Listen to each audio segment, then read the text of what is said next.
All right, welcome to the Monday market update. It is July 14th. Nikki is not able to make it live on the call. However, she did send me a message of the latest and greatest that is going on the market. So I will read that now and then jump into a little mindset for the week. I'll watch the live stream as well to see if there's any questions and make it a quick one today so you can get back to selling, doing what you do so well. All right, so Nikki mentioned that the interest rates took a bit of a blow from last week. And what had happened is when Powell announced that he would not consider changing the Fed interest rate until at least September, and his term is up in May.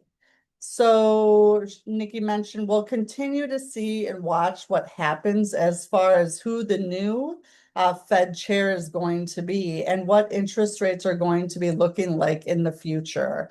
So it's kind of, from what I understand, a sit and wait type of a game. But that does not mean that you sit on the sidelines. It's just taking the information, but still going out there and moving forward with your business. Like I say, you can create your own economy. Do not let what the news, what is going on in maybe your local market dictate whether you take action or not. You'll still want to show up and take action day after day after day because the consistency of your action is where your success will come from. Fannie and Freddie announced last week that they will now start accepting Vantage Score 4.0 for mortgage app approval. Right now, the only acceptable credit format is the FICO score. Now, Vantage has the ability to rate your potential buyers or your buyer's score based on things like rent, utilities, cell phone bills, and the payments that they make month after month after month. Whereas the FICO, does not rate the score based upon these everyday or monthly payments. Now, there are a lot of unanswered questions as to how the system will handle the new scoring and what it will mean for overall mortgage approval. There's more to come in the weeks with Nikki regarding all of this and how this will play out. And as things come up, how do we respond to it and how do we move forward? So watch for that as well. But just know that things are changing. They're always changing, as we know in real estate, but they are changing and it is for the better. So it will allow more people, maybe that have been on the fence or that can't qualify right now, to be able to qualify for a mortgage. So overall, the change is good. And if you can look for and find the good in every situation or in announcements that are coming out and choose to look for the good, you will find it. It's always there. You just need to have the right frame of mind and the right attitude moving forward. And which brings me to a little bit of a coaching moment. So I've been on the phone and on Zooms with a ton of new agents recently, which I absolutely love. I love helping newer and inexperienced agents set up and run a successful real estate business from the get-go. And I've also been talking to some agents that have been in the business 5 years and 20 years plus, actually, just leveling up. And I just want to send this reminder out. I, sometimes take for granted or just think that everyone knows this or remembers it. And just like myself, when I'm maybe reading something again or hearing something for the fifth or 500th time, you're going to hear it differently or it's going to resonate differently because you're different. As I say, you'll never stick your toe in the same water of a stream because it's always moving and always different. Well, that's you as well. So, as a friendly reminder, as you're going out, having conversations, maybe talking to your sphere of influence, talking to potential clients or buyers, or making cold calls, be human. That's it. We can overcomplicate this business so much so quickly and just get overwhelmed. And almost like put this tunnel vision on of how it should look, or how this has to happen, or how we do this business called real estate. And I just wanted to put a friendly PSA out there that you just want to be human. Go out there and don't make it so hard on yourself. Just start having conversations.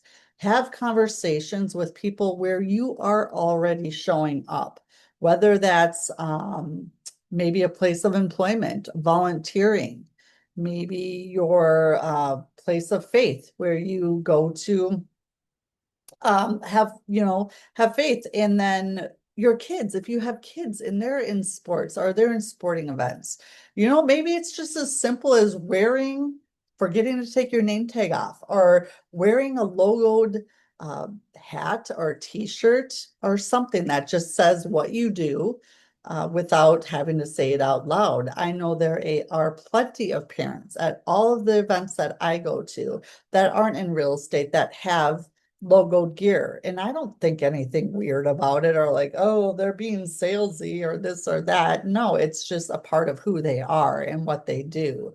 So stop telling yourself all these stories about being icky or salesy or, commission breath, because there is a way to go about building this business and being human and having conversations. And I'll wrap up with this. I was on a call end of last week, and one woman it was in front of probably like 50, 60 people, and she was good enough to be vulnerable. And she's just like, I get in my own head. I don't want to sound salesy. I don't want to, come across as this person as I'm reaching out to my sphere or the people that I know, like begging for business or just being really heavy about it. And I raised my hand, and I definitely jumped right in, because I went through this in the beginning of my career as well. And I think I know some agents actually still go through this, as they're reaching out and just having conversations.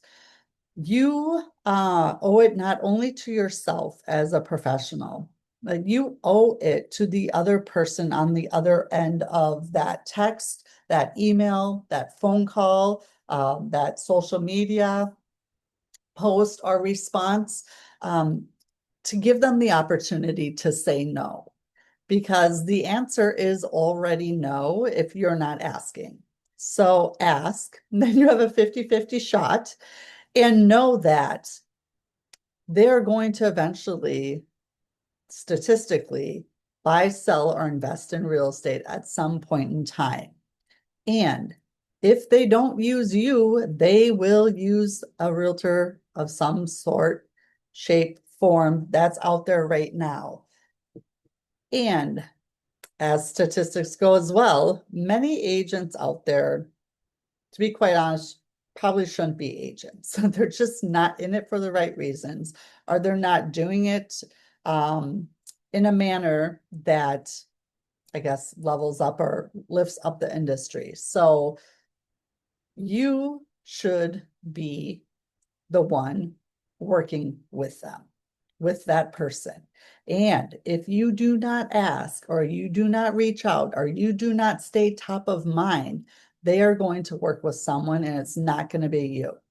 So when that sign goes up in your neighbor's yard, which I know has happened to most all of us will say, and your good friend or a coworker or someone around you goes with another agent, take 100% responsibility for that happening and learn from it.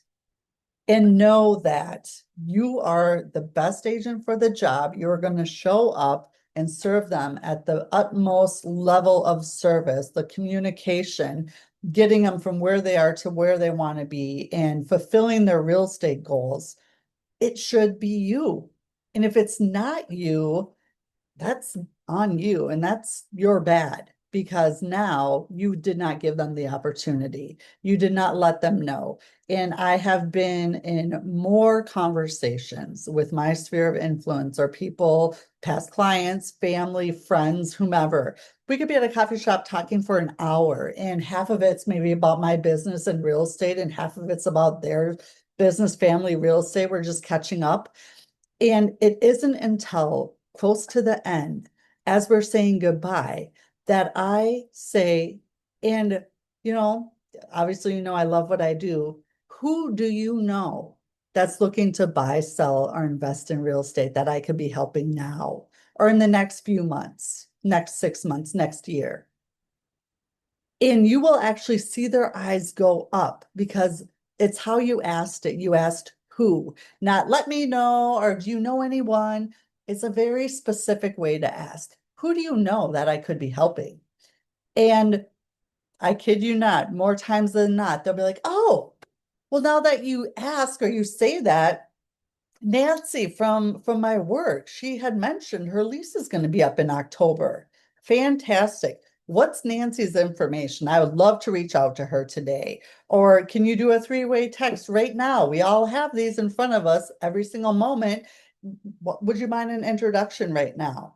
More than likely, she has Nancy's phone number or email in her phone, and she has yours because you're sitting at coffee with her. Get it going, get it set up. Get that introduction right away, right on the spot, and ask, who do you know?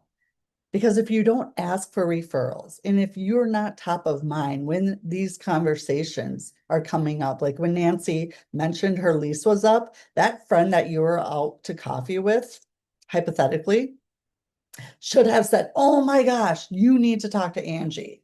Like that is your job as an agent. Your job is to be so top of mind that when anyone in that person's sphere of influence, their sphere, the 250 to 600 people they know that you don't yet know, whenever any of those people mention real estate, you should be the first name that comes to their mind with excitement, with enthusiasm. You got to talk to Angie. That's your job. That could be your whole business. Again, we make this so difficult. Go out, be human, have conversations, be top of mind, give value, give deposit, deposit value, give value, invite them to events, stay top of mind, and every so often ask them who they know. You can do a withdrawal. You just have to be making deposits along the way in order to do that.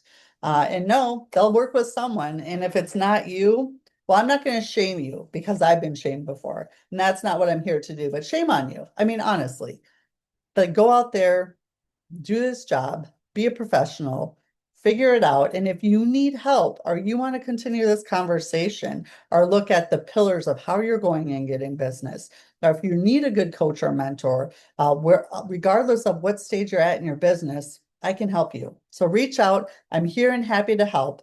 And we'll see you next Monday when Nikki will be back. And until then, go sell something and make it a great week.